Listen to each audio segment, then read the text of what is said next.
Hey werewolves, so this video is going to be about mental disorders and mental illnesses, and we're actually going to be talking about one today. So we're going to be talking about anxiety. So we're first going to be talking about how much it is countrywide and how much it is globally. Okay, so anxiety disorders across the world vary from 2.5 to 7% by country. Globally estimated is 284 million people experienced an anxiety disorder in 2017. So that was a study done 3 years ago around the world to see actually how many people had a anxiety related disorder. And then there was a percentage by country, but that number has probably raised since there are more people in this world now. Okay, so you may be asking, what is anxiety? So, a most common thing that if you ask a person what anxiety is, they say most people just think it is being anxious and worrying. And that is all, but that is not true. It's more than just anxious, there is overthinking, depressive thought moments, and constant worrying. So, have you ever texted a friend and they haven't responded to you for like days? So, it turns into days, then it turns into weeks, then it turns into months, and you're wondering if this friend is okay, if something happened to them. And this is kind of what a person with anxiety experiences. They get so anxious and so worried that it turns into something called anxiety attack. So, what is an anxiety attack and what does it feel like? An anxiety attack can drain you and leave you feeling lifeless and hopeless. An anxiety attack is almost like kind of. Have you ever woken up from a very, very deep sleep and it's kind of like your brain is clouded, or you have thought about something so hard that your brain kind of clouds? Well, that's kind of what an anxiety person does. The thoughts cloud your brain. All these like negative thoughts, like you worry about somebody, like what happened to them, are they okay?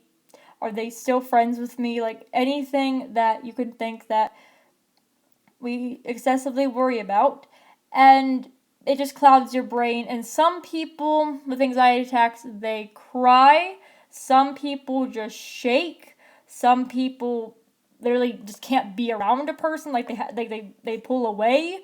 Some people do all sorts of different things.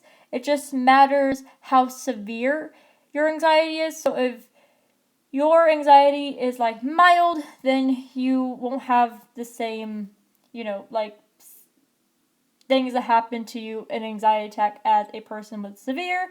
And some people have the same. Some people cry and shake. Some people pull away. Some people just do different things that other people don't. Some people, they can't breathe with anxiety attacks. It's just different for everyone, and it matters on the severity level. Okay, so a lot of people have heard, and if you ask a doctor or a professional that studies mental disorders and mental illnesses, they will say that anxiety and depression go together like cousins. And you may be asking, well, how does anxiety and depression go together? Okay, so a person can have anxiety and later down the line develop depression. A person can have depression and later down the line develop anxiety, because anxiety and depression kind of have some of the similar symptoms. But it does not mean that if you have depression, you could later develop anxiety. It doesn't mean if you have depression now you could, or it doesn't mean if you have like anxiety, you can later down the line develop depression. It just matters who you are, and it could happen. Okay, so how is anxiety and depression related? Okay, so depression can have constant worrying like anxiety has. And a person with anxiety can have some depressive thoughts that come from depression.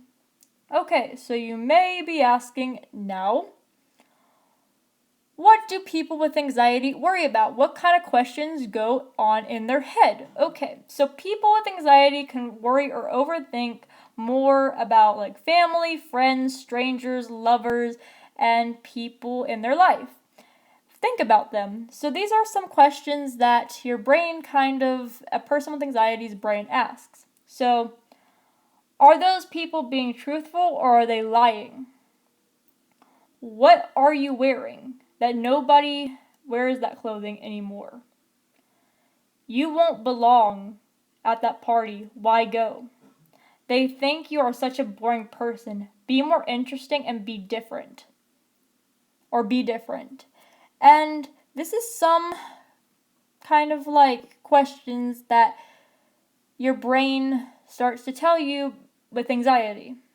So a lot of people think that people are staring at them. So have you ever been in a place at like a store and you bought a shirt a few days before and you go out and you're wearing the shirt and you love the shirt, but you feel like people are looking at you and talking about you and whispering, or you may be at school and you feel like these two people are talking about you and they're really talking about a boy or something else and they're literally not talking about you, but you think that just because they're whispering and all that, you think they're talking about you. A lot of people with anxiety think that people are talking about them and they're complete strangers that you may never ever see again, and you just think they're talking about you. You also think that all the stuff that your brain is saying to you is true, and it's really just the anxiety talking, because the anxiety does not want you to do stuff. It wants you to kind of be controlled by it.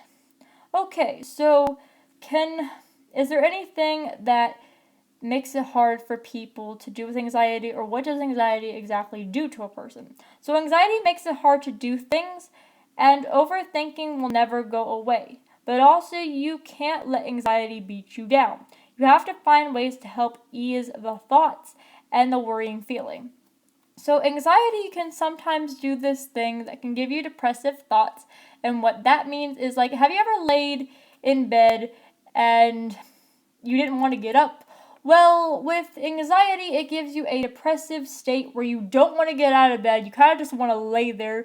You don't want to get up at all. You don't care what you have to do that day. You probably have a list of what you want to do, and you just don't want to get up and do any of it. You just want to lay in the bed all day, do nothing, absolutely nothing. So some people have to force themselves to get up out of bed to do things. And some people, they just let the anxiety beat them down and they don't get up. And sometimes you just can't get up. Sometimes it's too hard to let go of the anxiety that's holding you and actually get up to do things. So how can you kind of ease the anxiety and kind of like treat it? So some people talk to a therapist that can help them. In this day and age, we will have to probably talk to them online because of everything that's going on. But you can definitely contact therapists online and talk to them. You could also talk to them over the phone or anything like that, video chat, talk to them over the phone, anything like that, and they can help. Medication can help as well. You'll probably get a prescription. If a therapist writes you out a prescription, you take it to the place where you get prescriptions and they will fill it, and that will be what can help you with your anxiety. Meditation helps some people, so you could like turn on a meditation thing and clear your mind like that. Going for walks helps some people with anxiety. Sometimes going for a walk eases your mind. Some people take naps to ease their anxiety. Taking breaks from the internet helps as well, because everything that is going on can make your anxiety go up and you don't want that to happen. So taking breaks from the internet is good. Trying to limit what you hear or see on like the news or anything can help as well, and that can start giving you that feeling. You could also talk to somebody that you really trust, like a family member, a friend, a sibling, anybody that you trust. You could talk to them about how you're feeling and they could help you. So one last thing I want to say is that anxiety and overthinking will be there for the rest of your life. It is an internal struggle, but the more we know about anxiety, the more we can treat more people with it, and the more people we can save. So anxiety does have depressive thoughts, as I said, and depressive thoughts can lead to suicidal thoughts, which are not good thoughts for somebody to have, and that could actually lead somebody to actually do that, and we don't want people to do that. We want to save as many people's lives as we can, and we don't want people to die from it. So how you would help a person is to talk to them about it. You could also go to your parent or guardian, and if you think that you may have anxiety or you may have some kind of mental illness, please go talk to an adult or a guardian and see if they can maybe get you some treatment. I know that not everybody in the world has health insurance, does not have some kind of health insurance that they can do to pay for stuff, but please go to somebody that you trust and see if they can help you in some way with your anxiety. See if you can get diagnosed and see if there is a way that you can help ease your anxiety so that you don't have it, like you don't excessive worry the entire time, and something to help you kind of ease your anxiety and have somebody to talk to about it. So now we're going to talk about symptoms, and then we're going to wrap up the video, and then we'll be done. So here are some anxiety symptoms. I'm actually going to only mention a few because there is a lot of anxiety symptoms, but I'm going to mention a few. So restlessness is a big one. It's kind of like almost insomnia, lack of concentration, racing thoughts, and unwanted thoughts. Fatigue or sweating, excessive worrying, fear, nausea, trembling. Those are some anxiety symptoms that people may experience. And there is a lot of other thoughts. So if you guys do want to go and research this for yourself, please go to a reliable source. I will put some reliable source that I have found in the description below so you guys can go read them. And also I'm going to say that I do myself suffer from anxiety. I know that there are other people out there that suffer with anxiety a lot severe, so just know that different people have different levels of anxiety and different levels of severity, because just because I have anxiety does not mean that I suffer from it severely. There could be another person out there that suffers from it a lot more severely than me. There's people that deal with anxiety attacks differently than other people do. So I hope this helped you guys. I really hope it did. Please let me know in the comments if this helped you, or if there is no comments on this video because of YouTube's really weird rules. I will put this on my community tab, and you guys can definitely tell me if you guys would like me to continue this series and continue doing videos about what the spectrum is around mental illnesses and all of that stuff. So please tell me in the comments if you guys like this, if you have experienced anxiety, or if you have it, or if you have any questions. Please let me know in the comment section below, or go over to my community tab if there is no comments. And also, if you want to contact me, I have social medias down in the description. You can click on them and it should go to my social media, and you can send me a message or anything. I will definitely respond when I can.